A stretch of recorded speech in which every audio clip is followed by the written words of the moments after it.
நான் வந்து க்ரூசரை தான் சூஸ் பண்ணுவேன். ஏன்னா இந்த எல்லா மோட்டர் சைக்கிளுமே நான் ஒரு 1000 கிலோமீட்டர்ஸ் மேலேயே நான் தனியாகவே சோலோவாக ஓட்டியிருக்கேன். இது எல்லாத்துலேயும் ப்ரோஸ் அண்ட் கான்ஸ் இருந்தாலும் நீங்கள் ஹைவேன்னு போயிட்டீங்கன்னு வச்சுக்கோங்களேன், ஒரு மாதிரி ரிலாக்ஸ்டாக போகணும் அப்படின்றது தான் வந்து எல்லாருக்கும் ஒரு தேவையாக இருக்கும். அப்படி பார்க்கும்போது எனக்கு வந்து மீட்டியர் வந்து ரொம்ப ரொம்ப ஒரு ஈஸியான விஷயமா இருந்தது. ஹைவேல வந்து ரொம்ப ரிலாக்ஸ்டாக வந்து போகிறதுக்கு வந்து இது ரொம்ப ஹெல்ப்ஃபுல்லாக இருந்தது. நீங்கள் இந்த ஜிடி வந்து பற்றி நான் பேசவே மாட்டேன். ஹைவேல இன்டர்செப்டர் ஓரளவுக்கு ஓகே, பட் இருந்தாலும் இது வந்து எனக்கு ஹைவேக்கு ரொம்ப சூப்பராக இருக்கு. ஷார்ட் கன் வந்து ஒரு நீங்கள் சொன்ன மாதிரி இது ஒரு பயங்கரமான கலவை. இதுல சஸ்பென்ஷன் வேற ஹார்டு. நான் வந்து ஆக்சுவலா ஒரு 500 கிலோமீட்டர்ஸ் போயிட்டு வந்தேன். எனக்கு கொஞ்சம் சஸ்பென்ஷன்ல வந்து நான் ரொம்ப டிசப்பாயிண்ட் ஆயிட்டேன். இதுக்கப்புறம் வந்து கிளாசிக்கும் வரப்போகுது.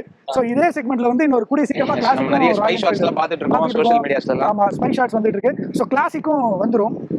ஸோ ஓவராலா வந்து ஒரு 650 சிசில அஃபோர்டபுள் பிரைஸ்ல நல்ல பவர்லயே வந்து இந்தியன் மார்க்கெட்ல வந்து இந்தியன் மேனுஃபேக்சரர்ஸ், அதுவும் முக்கியமா நம்ம சென்னையில மேனுஃபேக்சர் ஆயிட்டு இருக்கு. ஸோ அது வந்து உண்மையிலேயே நமக்கு பெருமை தான். ஸோ இதுல எந்த மோட்டார் சைக்கிளை நீங்க சூஸ் பண்ணுவீங்க அப்படின்னு உங்களோட ரேங்கிங்கை கமெண்ட்ல பதிவு பண்ணுங்க.